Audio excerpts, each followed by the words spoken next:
여러분 반갑습니다. 참 많이들 오셨는데 잘들 오셨습니다. 이 애터미는 성공할 수 있는 객관적 조건을 모두 갖추고 있습니다. 그런데 모두 다 성공하는 건 아니에요.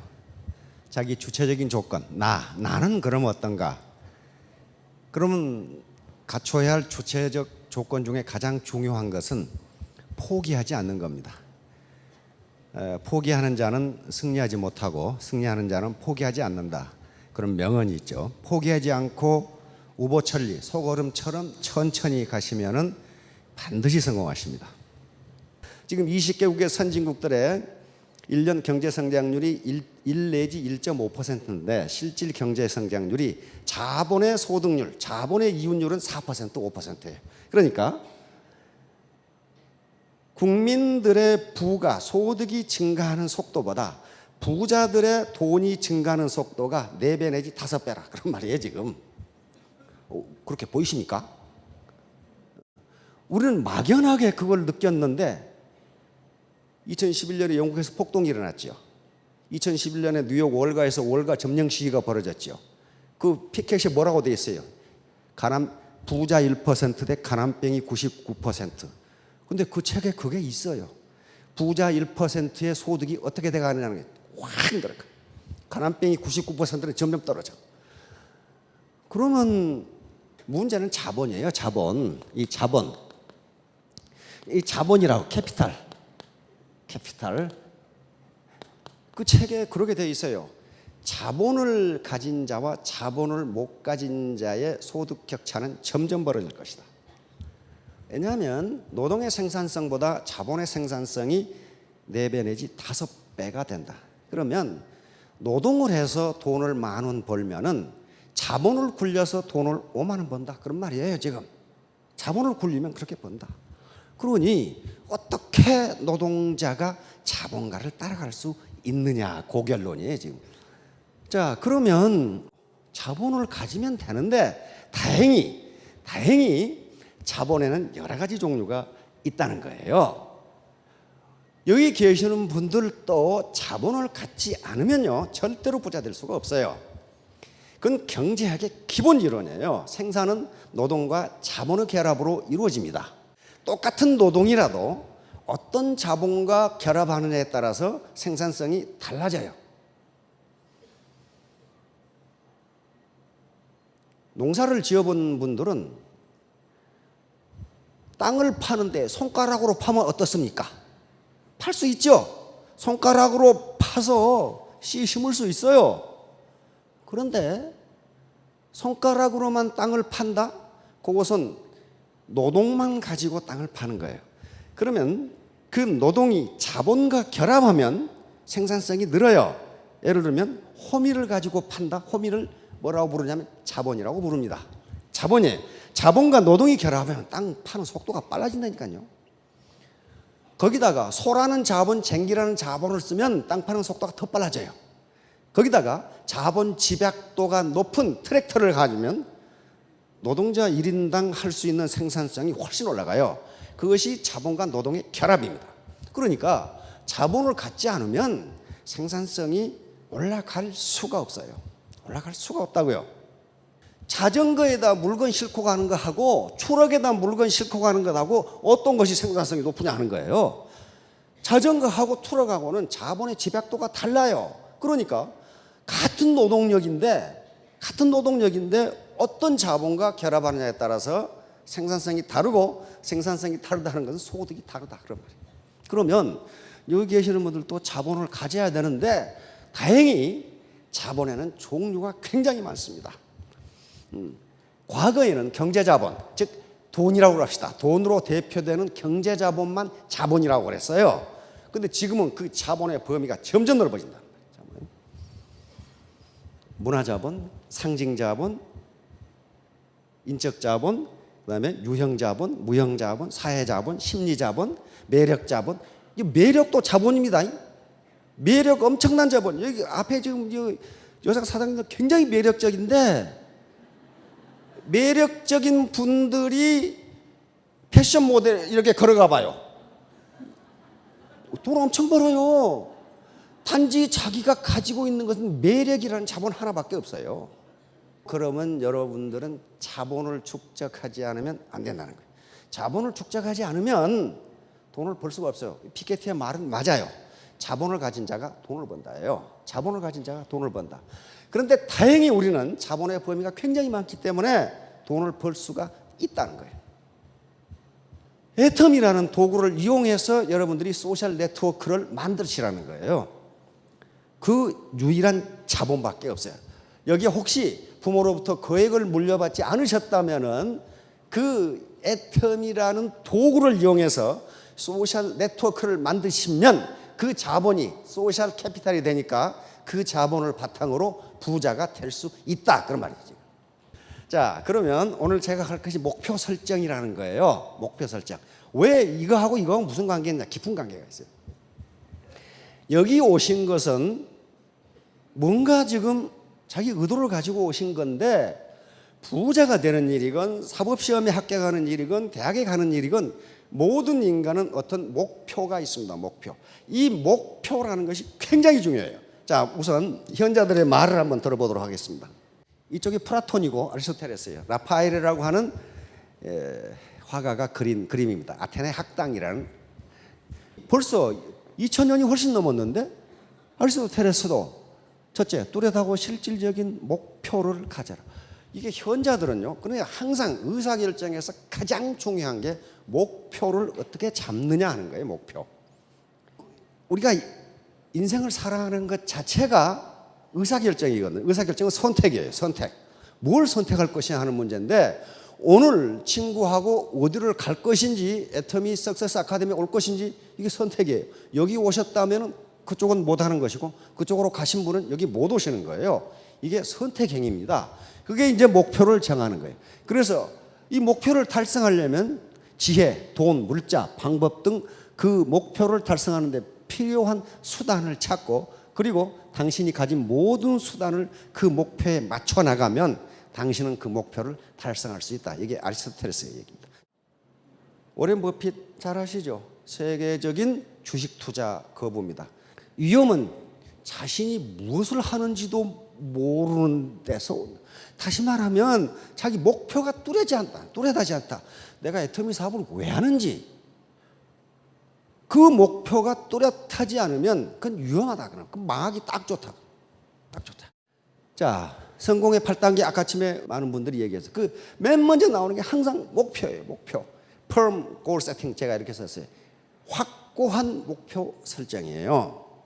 그런데 이게 바로 의사결정이에요. 이제 의사결정에서 가장 먼저 나오는 게 항상 목표 이렇게 탁 나와요. 목표.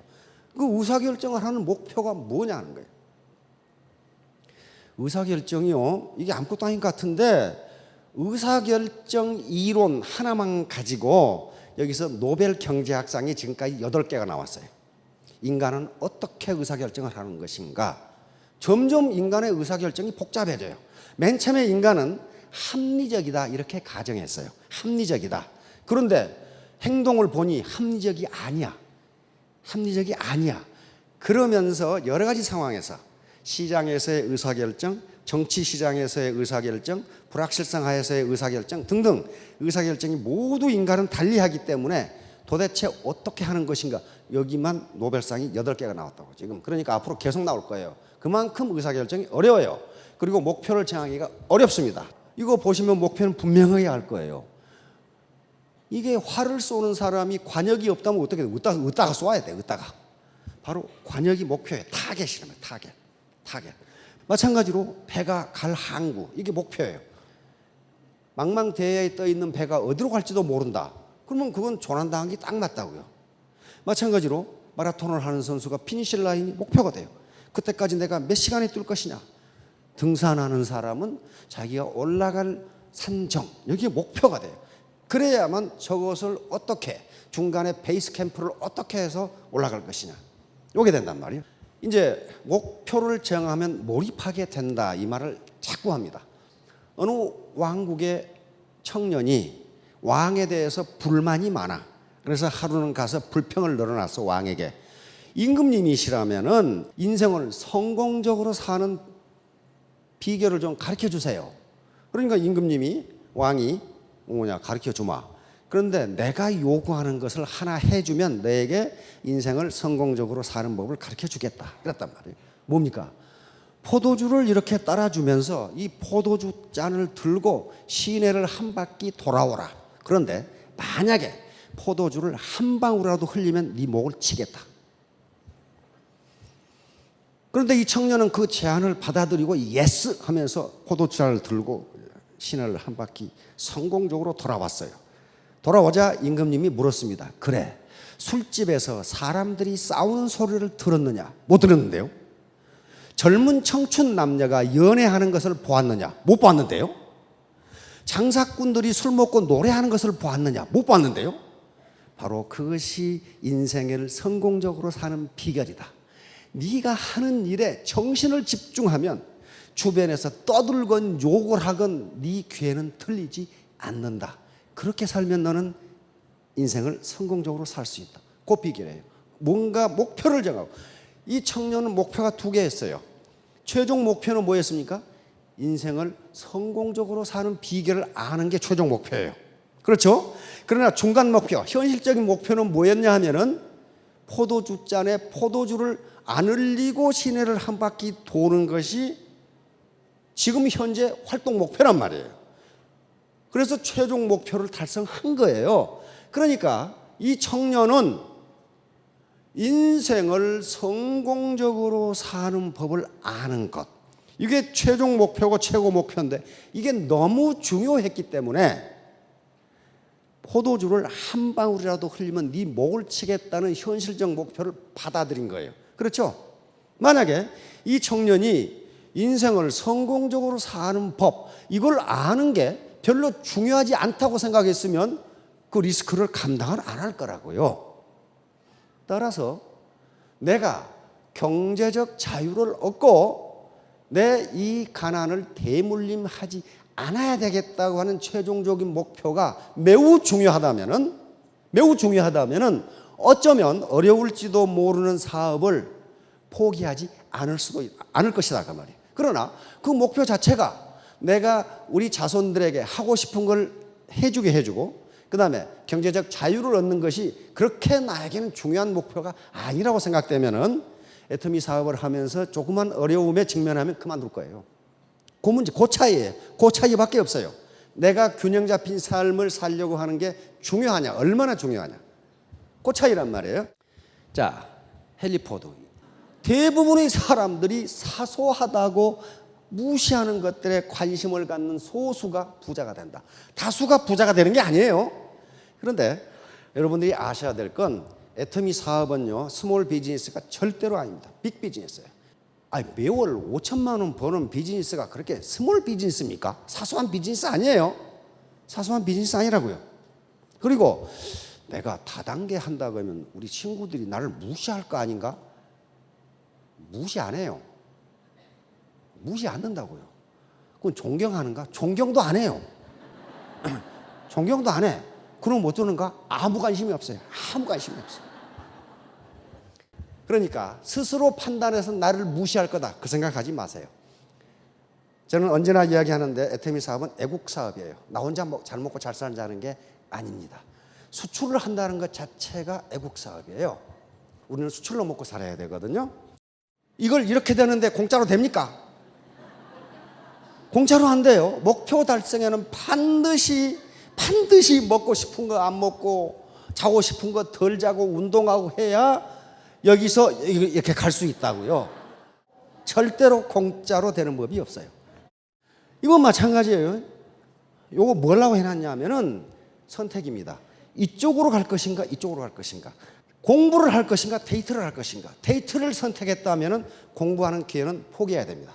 따라서 애터미 사업을 하기로 했다면 목표를 반드시 정하세요. 목표를 정하는데 개인마다 다를 겁니다. 연령별로, 현재 직급별로, 또 자기 건강 상태, 자기가 살고 있는 거주 지역별 다르는데 한 예를 들 겁니다. 2017년 3월 31일까지 정확하게 날짜를 적으세요.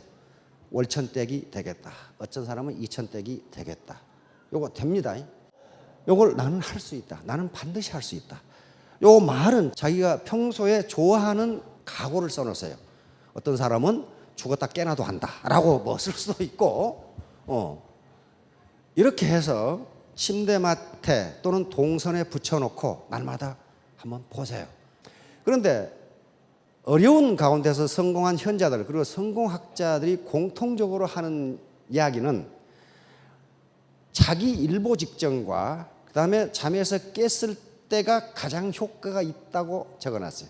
바로 앤드류 카네기도 이 방법으로 성공을 했습니다.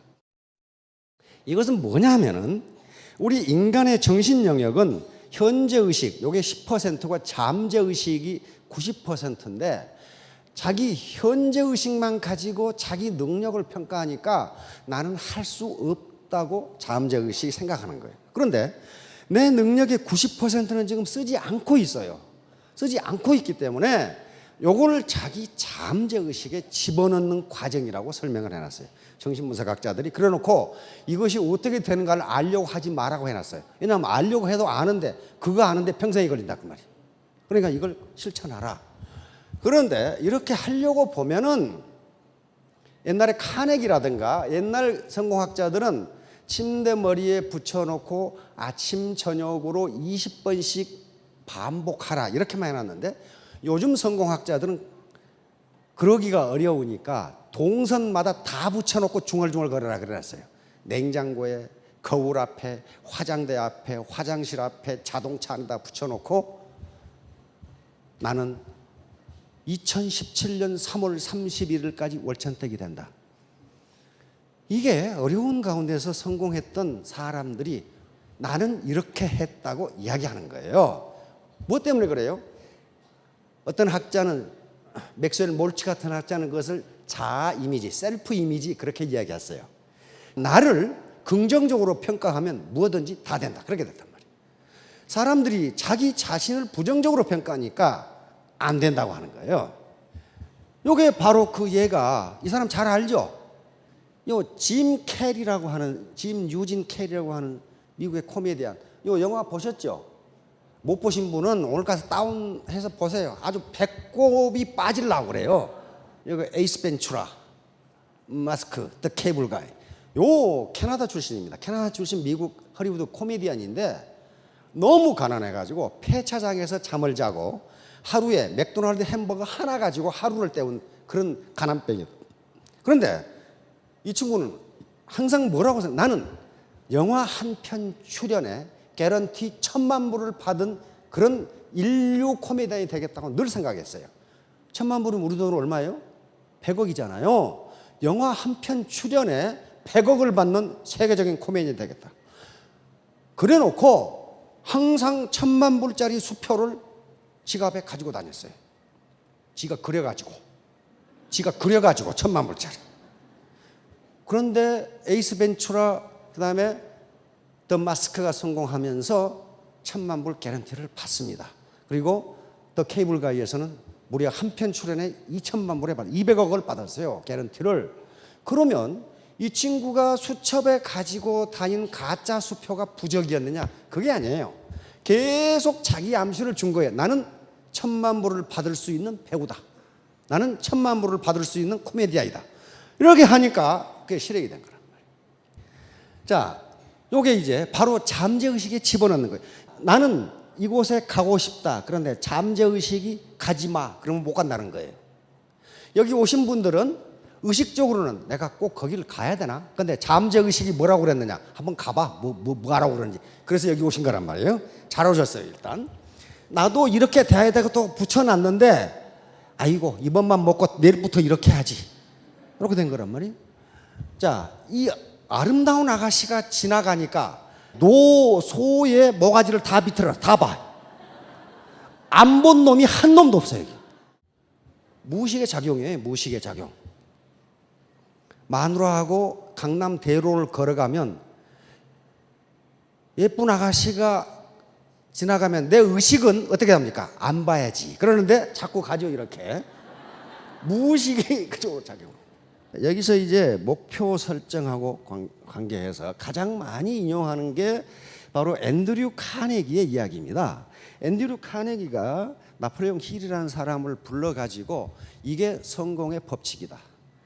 내가 너에게 507명의 미국의 그 당시 가장 저명한 사람들에게 인터뷰를 해서 성공의 법칙을 이것이 맞는지 확인을 하고 전 세계 인류에게 이걸 말해라. 내가 생각하기에 성공의 법칙이라는 것이 있는데 그 법칙은 매우 쉽고 누구나 알 수 있다. 그러니 네가 다시 한번 확인하고 책으로 써서 전 세계 사람들에게 알려서 전 세계 모든 사람이 부자가 되도록 만들어라. 그래서 나온 책이 성공의 법칙이라는 책이라고 그랬죠. 나중에 그걸 다시 그 8권으로 나왔는데 방대합니다. 그래서 보통 사람들이 이걸 언제 읽고 성공하느냐 해서 자기가 다시 9년 뒤에 그 책을 한 권으로 묶어서 나온 게 Think and Grow Rich라고 책이죠. 근데 이 제목 자체 내가 성공의 법칙 그냥 들어있어요. 생각하라. 그러면 부자가 되리라. 부자가 되리라. 그러니까 당신이 부자가 된다고 생각하라. 그러면 당신은 부자가 된다. 이게 금방 나온 책이 아니고 20년간 연구한 책이에요. 미국의 가장 저명한 507명을 인터뷰하고 그 다음에 그 나폴레옹 힐은 카네기가 지정해준 507명 말고 스스로 2만 5천 명을 인터뷰했다 이렇게 돼 있어요. 2만 5천 명의 성공자와 실패자를 인터뷰한 결과 카네기의 말이 맞더라. 그런데 이제 그 나폴레옹 힐 체계가 바로 카네기가 이것이 성공의 법칙이다라고 말해준 게 있어요.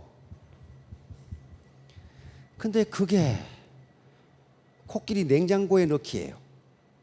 코끼리 냉장고에 넣는 거 3단계면 끝나죠. 냉장고 문을 연다, 코끼리를 넣는다, 냉장고 문을 닫는다. 그러면 코끼리 냉장고에 넣잖아요. 그런데 우리의 관념은 말도 안 되는 소리. 그 작은 냉장고에 코끼리를 어떻게 넣어? 아니, 냉장고를 코끼리가 들어가도록 만들면 될 거 아니에요. 그렇잖아요. 그런데 우리의 고정관념은 집에 있는 냉장고만 생각하니까 코끼리가 안 들어간다고 생각하거든. 들어가요. 크게 만들면. 그거와 똑같아. 자, 첫째, 카네기가 얘기한 것은 당신이 얼마를 벌 것인가를 정하라. 그렇게 됐어요. 이게 뭡니까? 목표예요, 목표.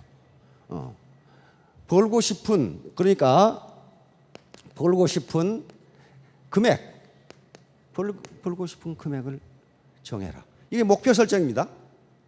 어제 밤에 하셨던 인생 시나리오 작성이에요. 내가 집은 어떻게 하고, 자동차는 어떻게 하고, 땅은 어떻게 하고, 캐시, 현금은 어떻게 하고, 이게 목표 설정이란 말이에요. 근데 그걸 구체적으로 정하라 그랬어요. 구체적으로. 두 번째, 무엇을 해서 볼래? 아니, 뭔가 해야 될 거 아니에요. 무엇을 할 것인가? 아니, 뭔가 해야 될 거 아니에요. 미용실을 해서 월 5천만 원을 벌겠다. 그렇게 할 수 있어요. 어디서? 압구정동이라든가 이런 데서, 명동이라든가 이렇게 해서 많은 사람을 거느리고 할 수 있어요. 5천 벌 수 있어요. 있는데 그렇게 되려면 어떻게 돼요? 자기가 탁월한 세계적인 미용사가 돼야 돼. 그렇잖아요. 그러면 그 전에 내가 무엇을 할 것인가를 정해야 된다고. 그 다음에 세 번째 뭐라고 그랬냐면은 언제까지 그렇게, 언제. 이게 이제 시한이에요, 시한. 이게 시한이 없으면요, 그건 목표가 아니에요. 언제까지 그렇게 할래? 2017년 3월 31일까지라고 한 딱 그게 정해져야 목표로서의 가치가 있어요. 그게 시한이 안 정해지면 뭐 평생을 갈 수도 있고, 이렇게 되면 목표로서의 가치가 전혀 없어요. 네 번째는 활동 계획. 그러면 이렇게 목표도 정하고 무슨 할 일도 정했고 언제까지 할 것인가 했으면은 즉각 활동에 들어가야 돼요. 그런데 카네기는 뭐라고 그랬냐면은 요 활동 계획이 비록 완벽하지 않더라도 즉각 활동에 나서라고 그렇게 돼 있어요.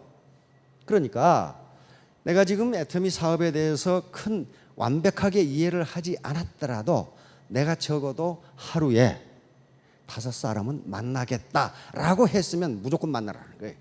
이게 지금 카네기가 하는 얘기. 활동 계획이 비록 완벽하지 않더라도 즉각 활동에 옮겨라. 머리로 생각하고 가슴으로 결심하는 데는 1분도 안 걸린다. 그런데 몸이 움직이는 데는 상당히 시간이 걸린다는 거예요. 72의 법칙이라는 게 있습니다. 72. 결심한 것을 72시간 내에 행동으로 옮기지 않으면 그것이 성공할 확률은 1%에 미치지 못한다. 그게 72대 1의 법칙이에요. 이게 3일이거든요. 우리 작심 3일이라는 말이 있듯이 결심한 것을 3일 이내에 행동으로 옮기지 않으면 그것이 성공할 확률은 1%에 미치지 못한다. 이게 72의 법칙이에요. 72대 1의 법칙인데 마찬가지로 활동 계획도 이와 같이 내가 월 5천만 원을 벌겠다. 또는 3천만 원을 벌겠다. 월천택, 이천택이 되겠다. 이렇게 했으면은 무엇을 해서 볼래? 이건 냉철한 이성이 필요합니다. 아무리 열심히 일해도 월천택이 될 수 없는 일들이 많아요. 우리 경제 상황으로 봐서 또 시대의 흐름으로 봐서 그렇게 안 되는 일이 많다고요. 그래서 이건 냉철한 이성으로 판단을 하셔야 되고 언제까지 그렇게 할래? 언제까지? 활동 계획을 세우고 5번째. 이건 별로 중요하지 않은 것 같은데 카네기는 이걸 무지무지 아주 중요하다고 강조해요. 종이에 적어라. 종이에 적어라. 카네기가 살 때는 컴퓨터가 없었으니까 컴퓨터로 쳐라. 그 말은 없어요. 하여간 종이에 적어라. 6번째. 예. 요 침대에 붙이고 아침 저녁으로 중얼중얼 외워라 그랬어요. 그래 놓고 요 5번째, 6번째가 별로 중요하지 않은 것 같은데 이상하게 카네기는 요게 제일 중요하다 그랬어요. 이게 제일 중요하다. 제일 중요하다. 요게 카네기는 그 말을 쓰지 않았지만은 오늘날 정신분석학자들이 얘기하는 자기의 의지, 자기의 의식을 잠재의식 속에 집어넣는 바로 자기 암시예요. 자기 암시. 카네기는요, 원래 스코틀랜드의 가난한 농부의 아들입니다. 어머니가 일찍 돌아가셨기 때문에 또 집이 너무 가난했기 때문에 초등학교를 마치지를 못했어요. 그래서 미국으로 이민을 오게 됩니다. 그게 필라델피아죠. 피츠버그 쪽. 그런데 카네기가 9살 때 어머니가 돌아가셨기 때문에 아버지는 새 어머니를 얻게 됩니다. 새 어머니를 얻게 되는데 이 새 어머니가 바로 카네기로 만든 사람이에요. 워낙 동네 개구장이기 때문에 아주 말썽꾸러기예요, 카네기가. 그래서 새 어머니를 맞는 날 아버지가 새 어머니에게 얘기를 해줍니다. 당신 이해를 조심하라고. 우리 동네 최고 말썽꾸러기인데 이 밤이 새기 전에 당신은 아마 봉변을 당할 거라고. 그런데 그때 이 새 어머니가 카네기를 끌어안으면서 당신이 틀렸어요. 이 아이는 말썽꾸러기가 아니라 똑똑한 거예요. 그렇게 말해주는 거예요. 카네기는 생전 머리에 털나고 자기가 똑똑하다는 말을 처음 들어봤어. 계속 그때까지는 동네 말썽꾸러기, 저 형편없는 놈 이랬는데 새 어머니가 자기를 똑똑하다고 인정해 준 거예요. 그게 아주 카네기의 평생을 가는 암시가 된 거예요. 카네기는 그걸 받아들였어요. 받아들여서 나는 똑똑한 사람이라고 생각하기 시작합니다. 그런데 그 새 어머니가 들어오면서 그 새 어머니의 집안을 경영하는 활동력에 또 아이디어에 감동을 받게 됩니다. 감동을 받게 돼서 그때부터 카네기는 열심히 일해서 결국 세계 최고 부자가 되는데 22세 때 22살 때죠. 카네기가 어머니에게 이야기합니다. 저는 어머니가 계시는 한 결혼하지 않겠습니다. 다시 말하면 평생 내가 어머니를 모시고 살겠다. 그렇게 이야기한 거예요. 그런데 그 어머니가 오래 사셨어. 세계 최고 부자예요. US 철강을 가지고 있는 그 부자.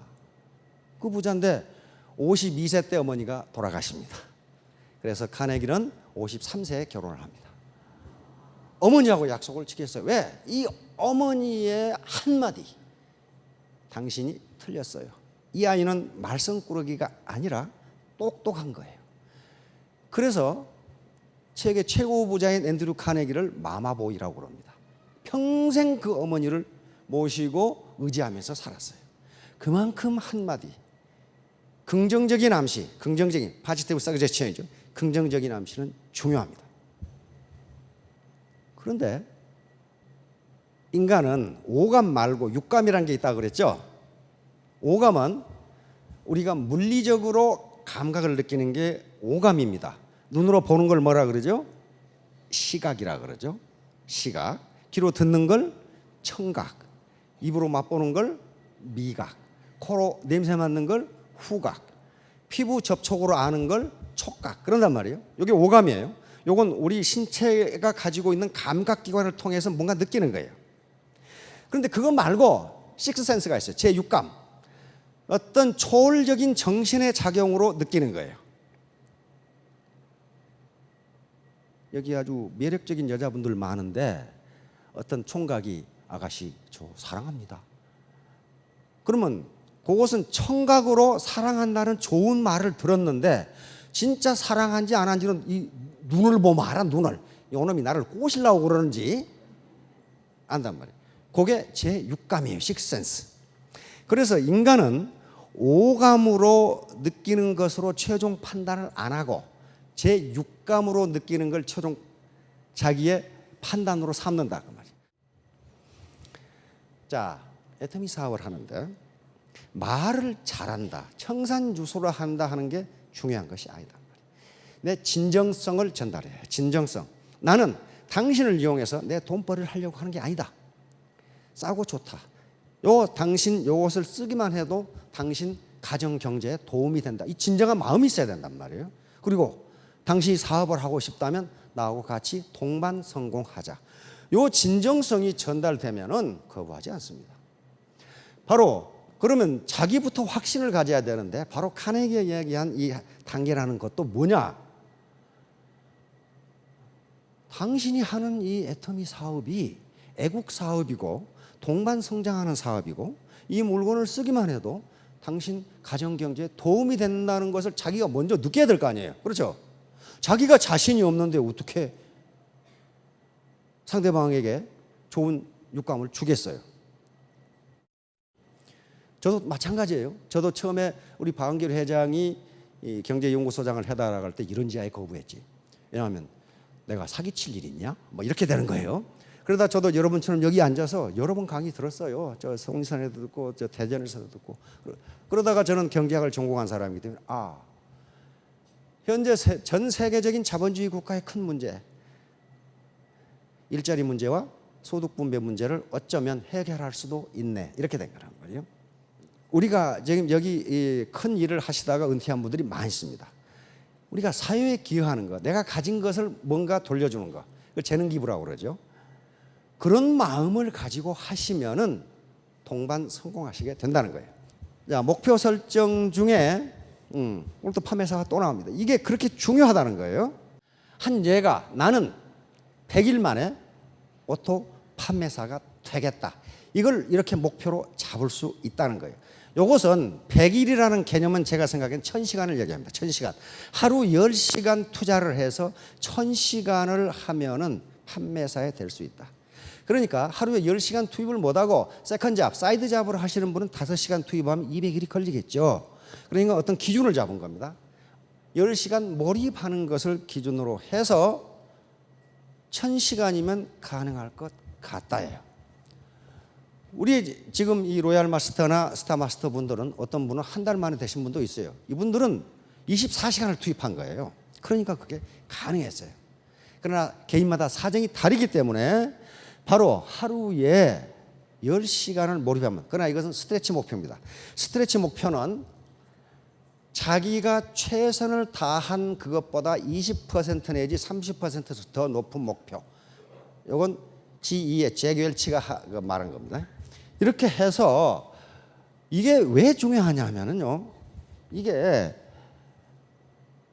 사관학교를 졸업하고 바로 장군이 되는 게 아닙니다.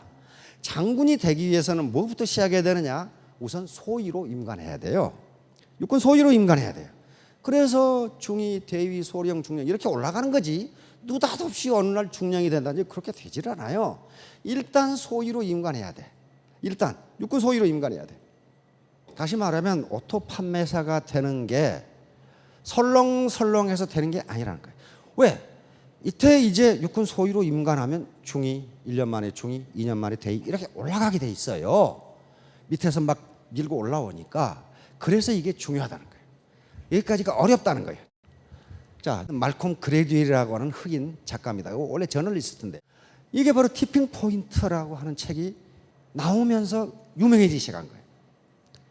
그러면서 바로 아웃라이어, 탁월한 성공이란 말이죠. 나오면서 미국을 발칵 뒤집어진 거예요. 아, 성공이 좋은 머리와 좋은 학벌이 아니네. 이렇게 된 거란 말이에요. 왜? 거기에 실증적인 예를 엄청나게 늘어났어요. 엄청나게. 바로 티핑 포인트라는 것은 어떤 물리 현상이 또는 어떤 사회적 현상이 갑자기 바뀌는 포인트를 티핑 포인트. 물리학에서는 임계점, 크리티컬 포인트. 자, 이게 지금 여기서 돌을 굴리고 여기까지 올라가는 데는 엄청나게 힘들어요. 엄청나게 힘들다고요. 그런데 일단 여기 티핑 포인트에 도달하면 지 혼자 굴러가, 지 혼자. 밀고 자시고 할 것이 없다. 이게 판매사란 말이에요. 굉장히 힘들어요. 왜? 뭐 때문에 힘드냐? 육체적으로 힘든 게 아니라 생전 처음 해보거든. 저쪽 구미에 하루에 몇 억씩 결제하시던 건설회사 사장님이 계셔. 싹 결제하면 10억 이렇게 나가다. 근데 이분이 칫솔 900원짜리를 가지고 팔로 다니는. 이야, 그게 힘든 거예요. 그게. 근데 그분은 그래. 그렇게 팔아보니까 아, 이게 진짜 돈이로구나 하는 게 생각해요. 이게 진짜 돈이로구나. 이게 치약 2,700원짜리 아이 10억짜리 오금 결제하시던 분이 900원짜리 칫솔 들고 달라니 얼마나 쪽팔려요. 이게 힘든 거예요. 이게 지금 이게 이렇게 올라가는 거란 말이에요. 그러나 일단 여기 올라가 버리면 굴러가 버려요. 자, 요거예요. 제가 이 애터미 사업의 전개 과정을 이렇게 그린 겁니다. 여기가 판매사예요. T1 판매사. 여기까지는요, 소득도 안 오르고 성과도 없고 죽을 판이야.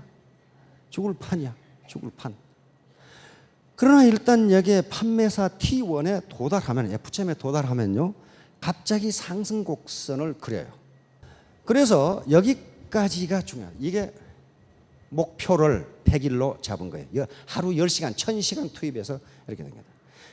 이게 3년이면 1만 시간이에요. 3년. 그래서 자, 다음. 군대 가서 훈련 받는 거죠. 요거요, 군대 가서 훈련 받는 기간이 제일 힘들어요. 왜 그래요? 민간인을 군인으로 바꿔야 되니까.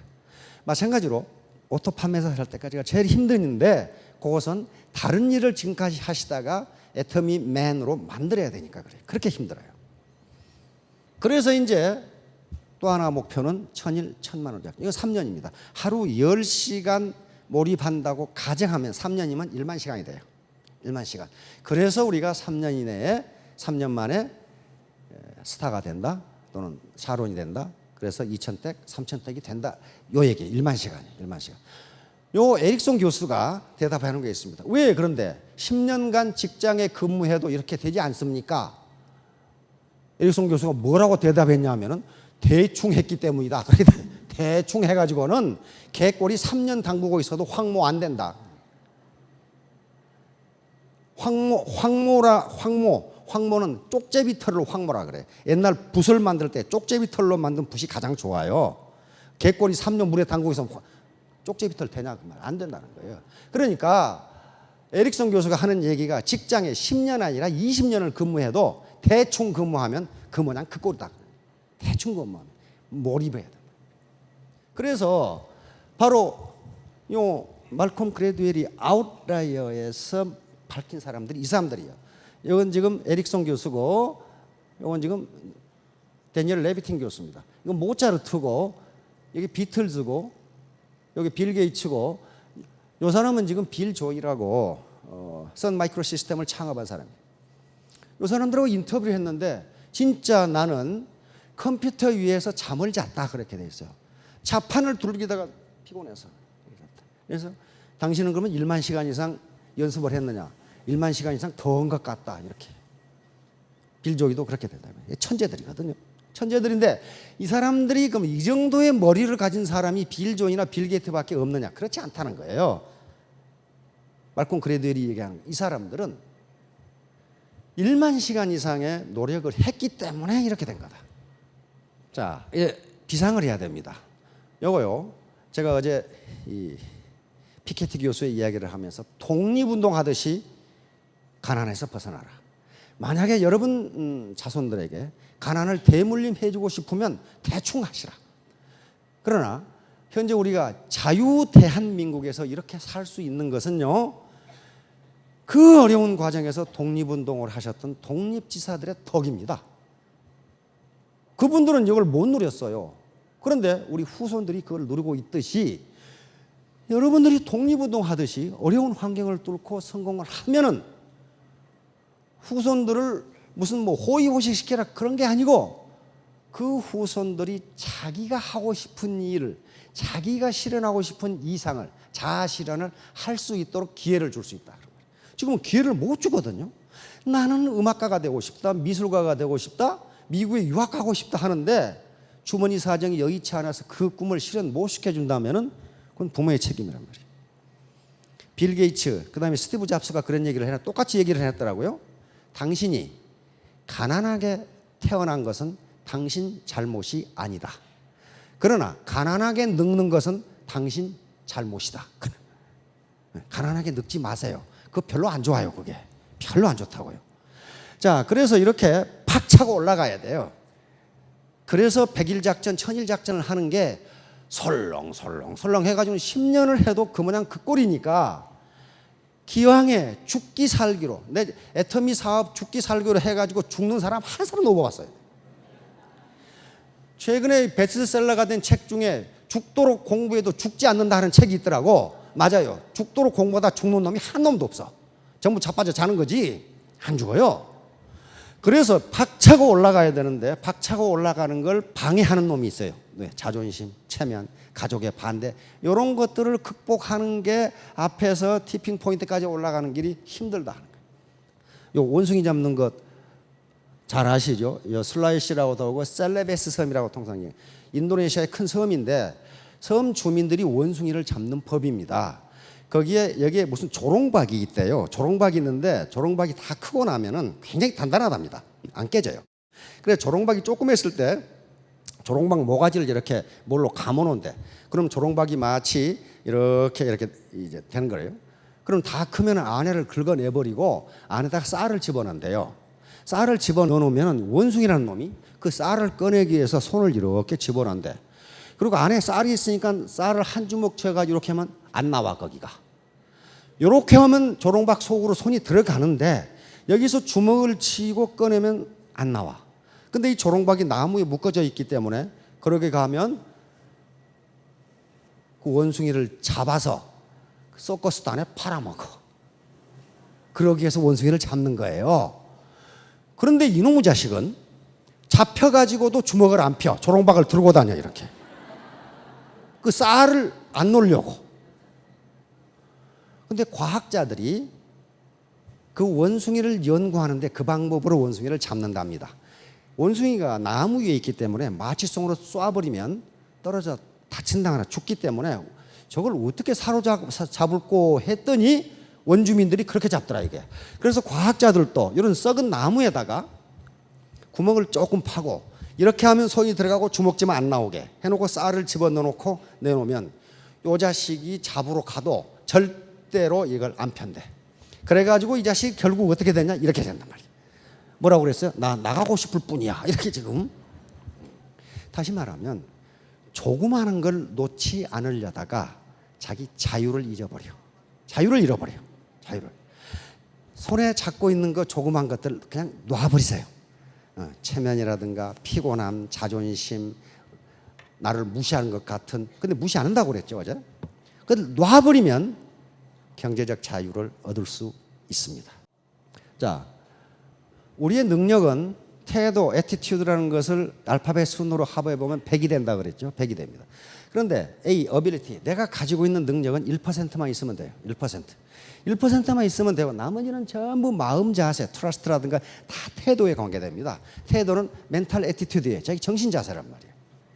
이것은 돈이 드는 것도 아니고 부모로부터 물려받은 것도 아니고 자기가 결심하면 되는 거예요. 그래서 100점이 되면은 뭐가 되냐? 신사숙녀가 되고 멋있는 사람이 돼요. 멋있는 사람은 성공합니다. 자, 여러분 3년 후, 5년 후에 전부 3,000댁, 5,000댁이 되시기 바랍니다. 예, 감사합니다.